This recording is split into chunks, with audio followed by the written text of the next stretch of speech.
Podcast Saber Contábil em Movimento. Este é um espaço da Academia Brasileira de Ciências Contábeis, a Abracicom, para transformar o conhecimento contábil em debate relevante para a sociedade. Olá, que alegria ter você novamente com a gente no podcast Saber Contábil em Movimento. Este é o espaço da Academia Brasileira de Ciências Contábeis, a Abracicom, para transformar o conhecimento técnico em debates que realmente impactam a sociedade. Eu sou a professora Diana Lima, da Universidade de Brasília e acadêmica da Abracicom.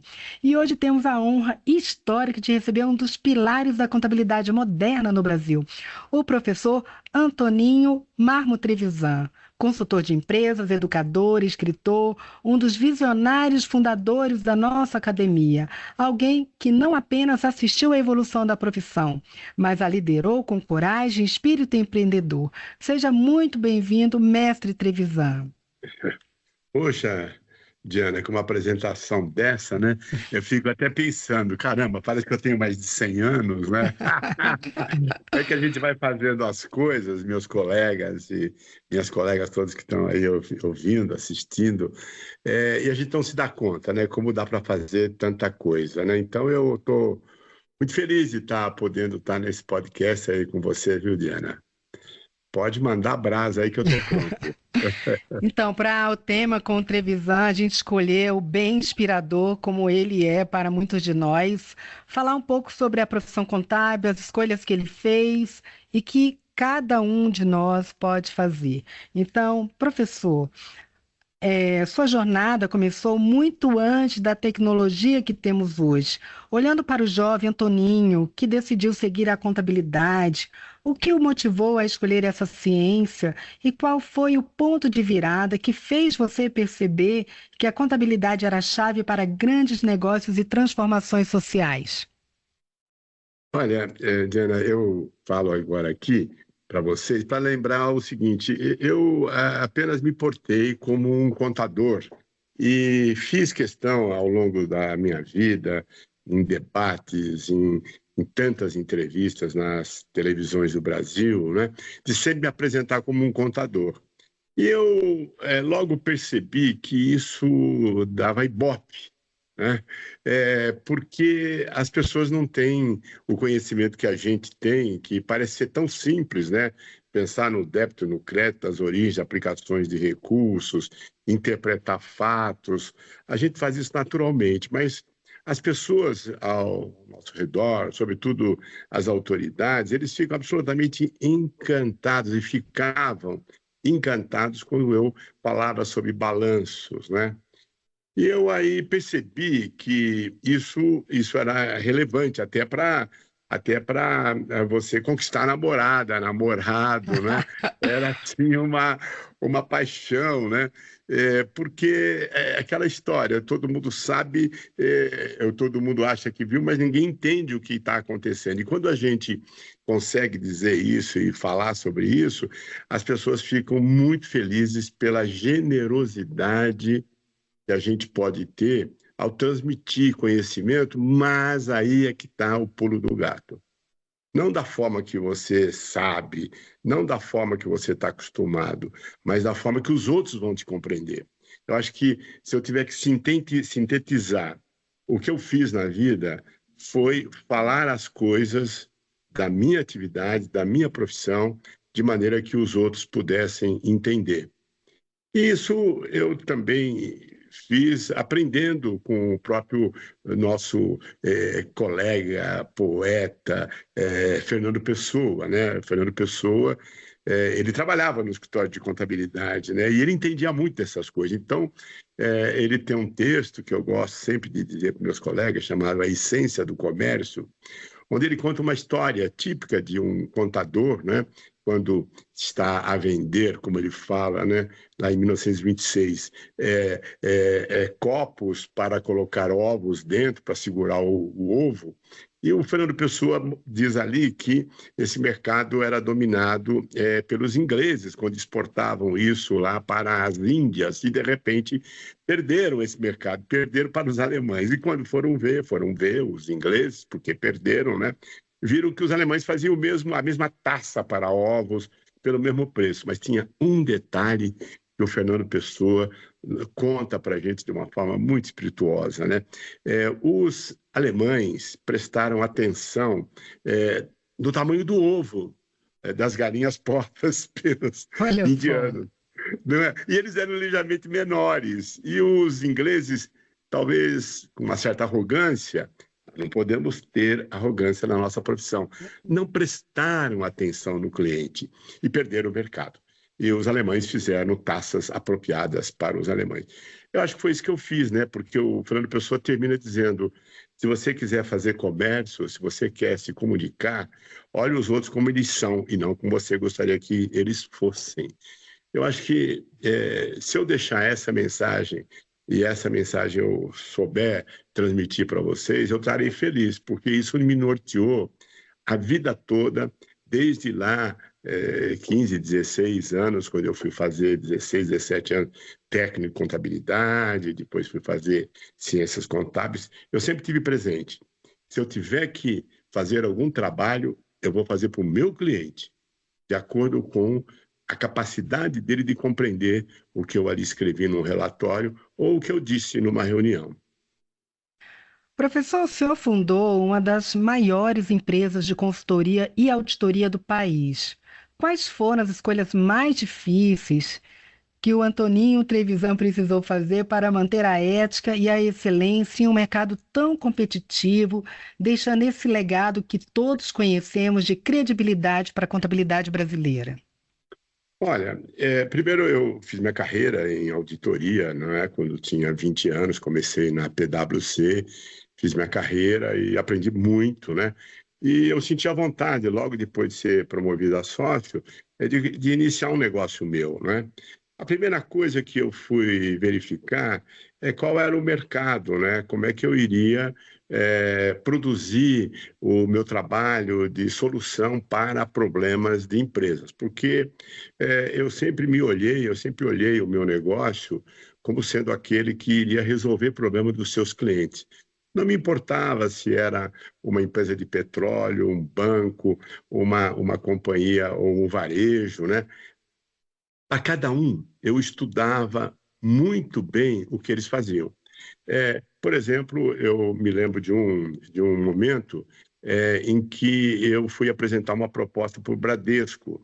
Era lá no final dos anos 80 e acabou que a PwC, a gente e eu acabamos ganhando aquela que era a maior conta de auditoria do Brasil. Eu não tinha minha empresa ainda.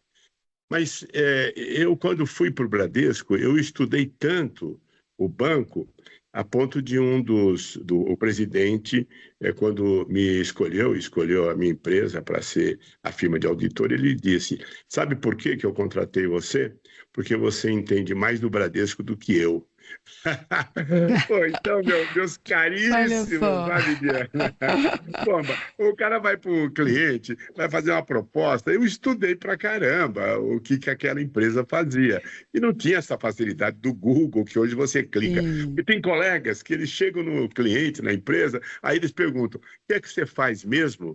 Perdeu a conta ali, viu, Diana? Então, eu sim. levei isso muito a sério.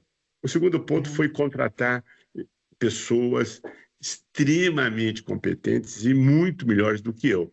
Me lembrei agora lá em Lisboa, né, Diana, num evento que estávamos, né, de que eu tinha, por exemplo, sido responsável a continuidade da usina Angra 1, né, e com a contabilidade.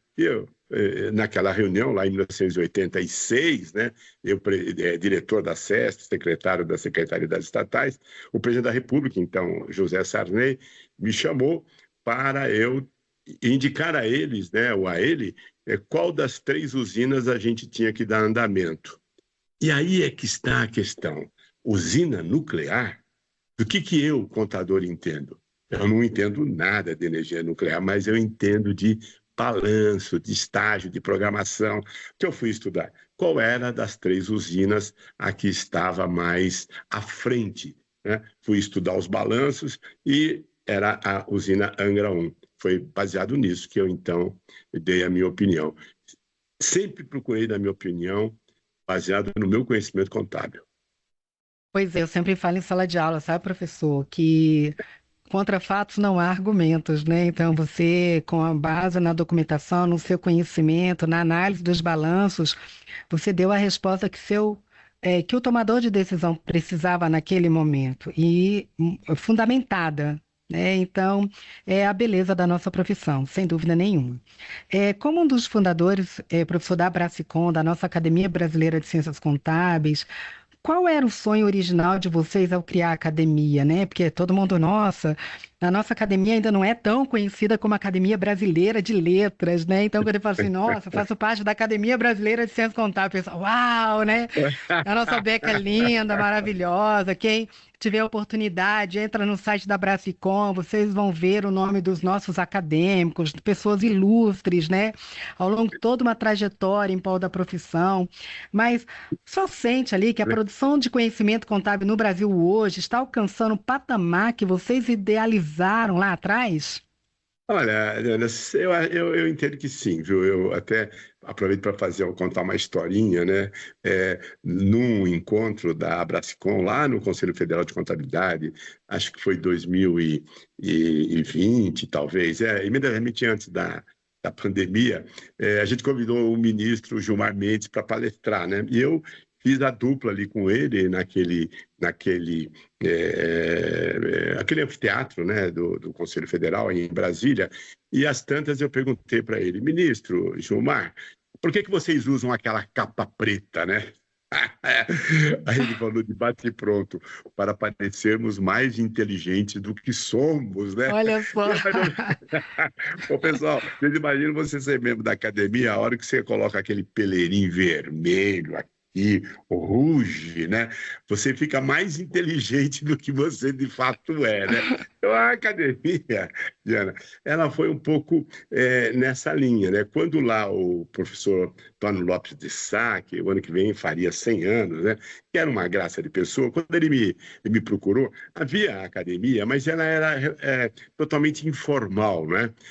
E o meu período de 5 anos, que foi lá em 2004 a 2009, eu me dediquei a organizar a academia do ponto de vista jurídico, dos seus estatutos, né? E levantar quem eram os acadêmicos, porque era muito engraçado. Eu conversava com o professor Lapsá, e eu falava assim para ele, professor, olha, não estou encontrando a maioria dos acadêmicos. Aí ele falou, é que mais da metade já morreram, Trevisan, então você não vai encontrar, né?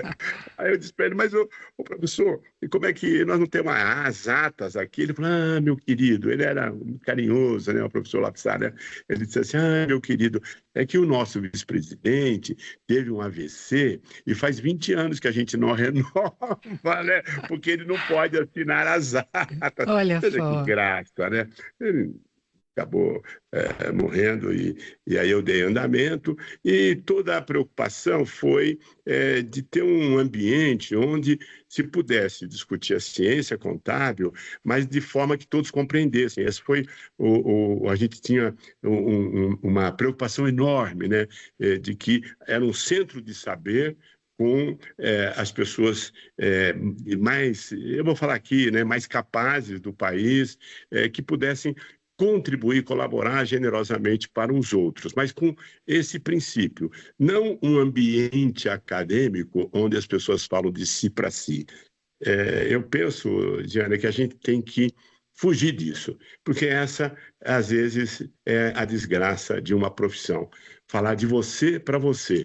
De você para você não vira nada, porque você vai ficar sozinho, solitário. Então, quando a ideia de retomar a Bracicom, né, eu fui o terceiro presidente, né, e depois, em seguida, eu passei para a Maria Clara, que soube espalhar a academia em todos os estados, um trabalho extraordinário, né?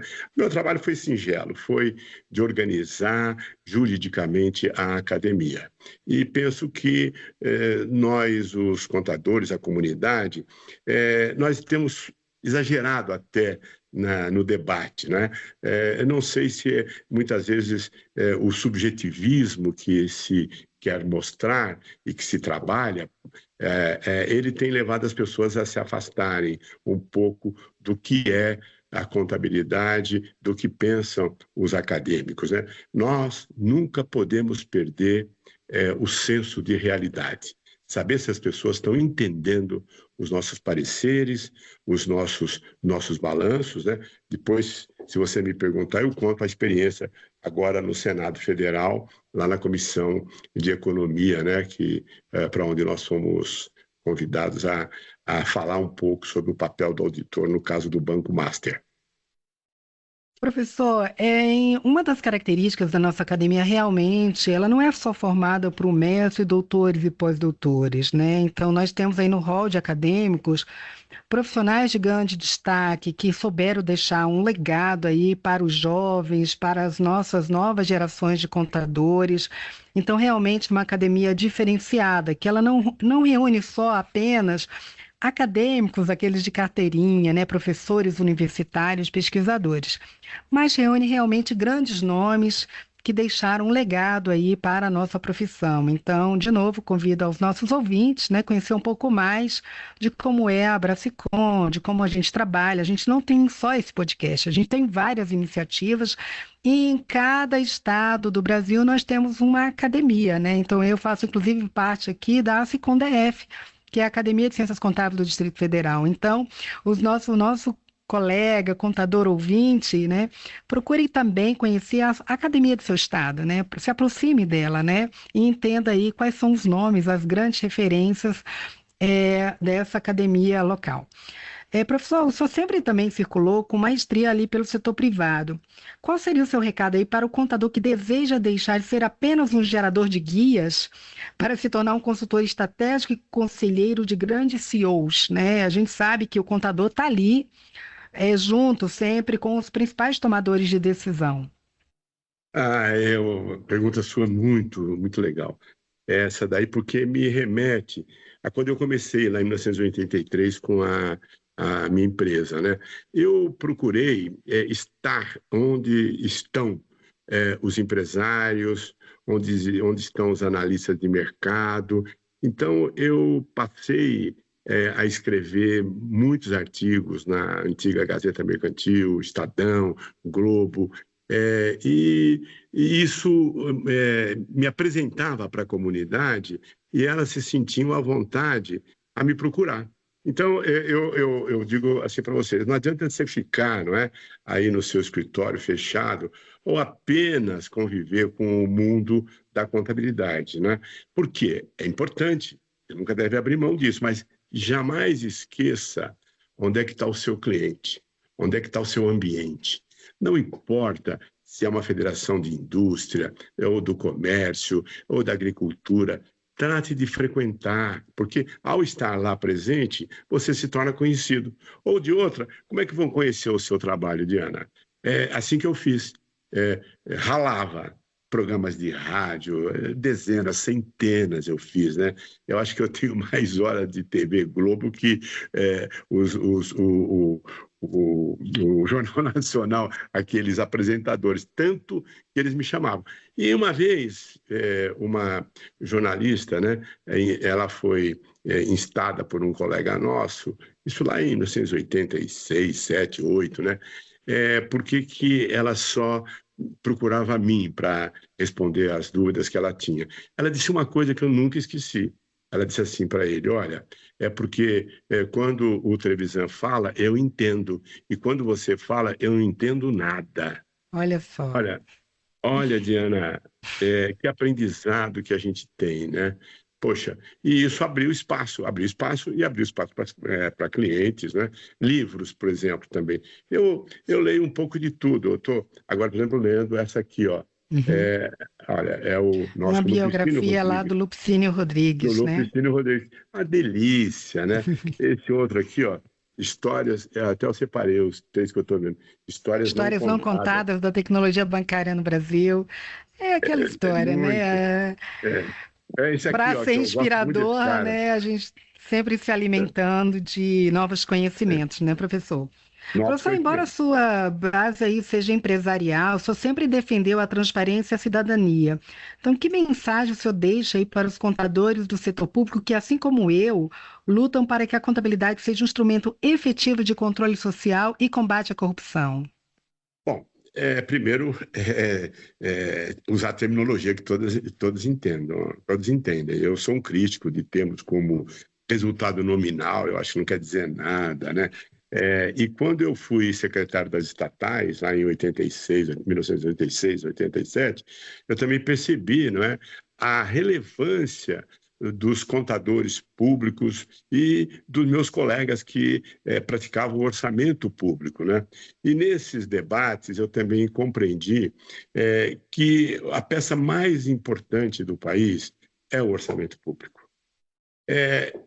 E aí eu olho para cada ministério, olhava para cada ministério e conversava com os contadores que estavam nas diferentes autarquias, né?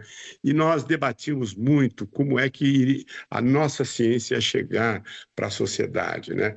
E com isso, eu fui participando também de várias comissões, né? E entendendo a relevância do contador público. Por quê?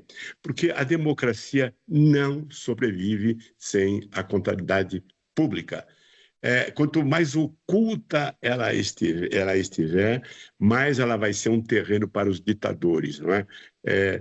Se você for pesquisar países fechados, tem poucos contadores e pouquíssimos contadores públicos, né? Então, é uma questão mais da gente se apresentar. Mais isso. E não perder a chance, Diana, de quando sai o orçamento público, fazer uma, duas, 10, 100, mil reuniões com os jornalistas, chamar os jornalistas, e eu fazia muito isso lá na Secretaria das Estatais, para apresentar o balanço de cada corporação, de cada empresa pública, para que eles pudessem conhecer. Claro que vinha um monte de críticas, por quê? Porque eles começavam a entender o que era a máquina pública, e com isso abriu um espaço para eles também criticarem, o que era excelente. Professor, além do domínio técnico, quais soft skills o senhor considera inegociáveis para o contador de hoje, o contador global, o contador do século XXI? Seria a comunicação, a ética ou a capacidade de adaptação? As três, né? Eu acho que a última capacidade de adaptação é um negócio fora de série, né? Entender que nós estamos aqui falando, né, agora com uma tecnologia altamente sofisticada, mas ao mesmo tempo cabe na mão. Eu estou aqui falando do meu celular. O primeiro é esse, né? Utilizar a inteligência artificial a seu favor, não é? O segundo, a ética, ela não é negociável, né? Então, não adianta você bater no peito, sou ético, somos éticos. Não, você tem que praticar a ética. Eu fui membro da Comissão de Ética Pública de 2003 a 2006, né? Então, ali eu também aprendi bastante sobre o comportamento. E outra coisa que a gente tem que fugir, não adianta, Diana, se preocupar em listar qual é o código de ética, qual é a conduta, fazer uma lista. Sabe por quê, gente? Essas listas, elas são exemplificativas, elas não conseguem prever todas as atitudes não éticas. Então, a ética é um estado de ser. Professor, o senhor já viu o Brasil passar por diversos planos econômicos? Você falou aí, né, da sua experiência ao longo da carreira. Qual a lição mais valiosa que a contabilidade te ensinou sobre resiliência e sobre a importância da verdade nos números? É, é quando você tem que se explicar, né? Eu estava, como disse, há 3 semanas atrás, no CAI do Senado Federal, né? A Comissão de Economia do Senado Federal.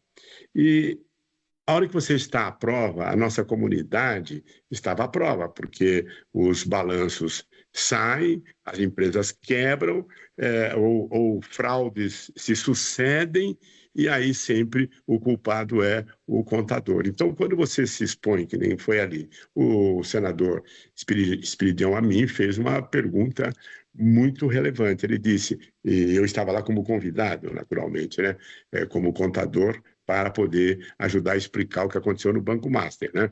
E ele faz a pergunta, ele diz, bom, de que vale o contador? De que vale o auditor? Se nada disso foi suficiente para dar esse rombo de quase 60, 70 bilhões, né? Essa é a verdade. Não adianta a gente fazer gracinha, Diana, e na hora do dia a dia o sistema está ruindo. Eu posso dizer que eu sou o máximo, mas eu não estou sendo útil, né? E ali você tem que estar presente. Ao explicar para ele o papel, e aí sim, qual é o papel do contador, qual é o papel do auditor, como é que ele age, como é que ele reage, e explicando que nós fazemos parte de um sistema. Claro, que se o contador fez o papel dele, o auditor fez o papel dele, a pergunta é, e o perito, quando deu os seus laudos, como a senadora Damares fez sérias acusações, né? Quem é que avaliou aqueles precatórios que, na verdade, o preço dele era 1 centavo e ele foi avaliado por 100 mil, 1 milhão, né? E aí eu expliquei para o senador, eu disse, senador, o auditor fez o papel dele, ele deu o seu parecer, mas ele falou, onde está esse parecer? Eu nunca vi esse parecer. Vocês fazem tudo cifrado que é para ninguém entender, disse ele, de uma forma agressiva. E ali você sentado na bancada com o Renan Calheiros, presidente, e a televisão ligada ao vivo, né? Aí eu expliquei para ele, não, fizemos, os auditores fizeram o seu papel, mas por que então ninguém ficou sabendo? Porque o relatório é mandado para o Banco Central. O sistema tem que funcionar. E todo mundo sabe o que aconteceu a hora que esses relatórios do auditor chegou no Banco Central. Ele foi engavetado e a história toda já mostrou o que acontecia. Então, a gente tem que, nesse momento em que a profissão está em crise, em que nós estamos sendo acusados disto e aquilo, a gente tem que ir à frente e explicar. E, obviamente, se tiver pessoas que não cumpriram o seu papel, eles vão ser punidos pelos conselhos regionais, não é, Diana? Então, eu olho esse nosso papel relevante, mas eu queria reforçar a pergunta que você me fez, né? Eu acho que a transparência do nosso trabalho, ela tem que ficar cada dia mais claro, o nosso trabalho tem que ficar muito claro. Senão as pessoas vão confundir e não vão tirar partido desse imenso conhecimento que a gente tem dentro da profissão, né, Diana? Poxa, professor, a gente tem tanta coisa para te perguntar, mas infelizmente o nosso podcast aqui ele tem uma limitação.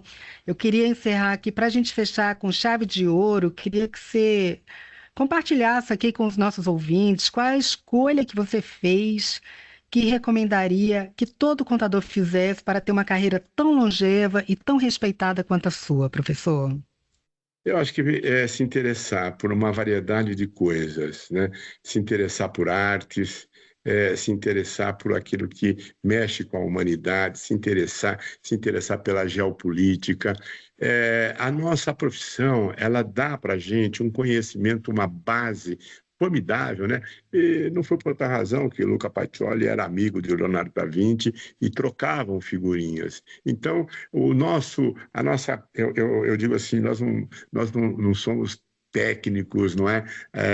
Nós somos artistas, né? Nós somos artistas quando interpretamos, né, os fatos e tornamos esses fatos legíveis, compreendidos, né?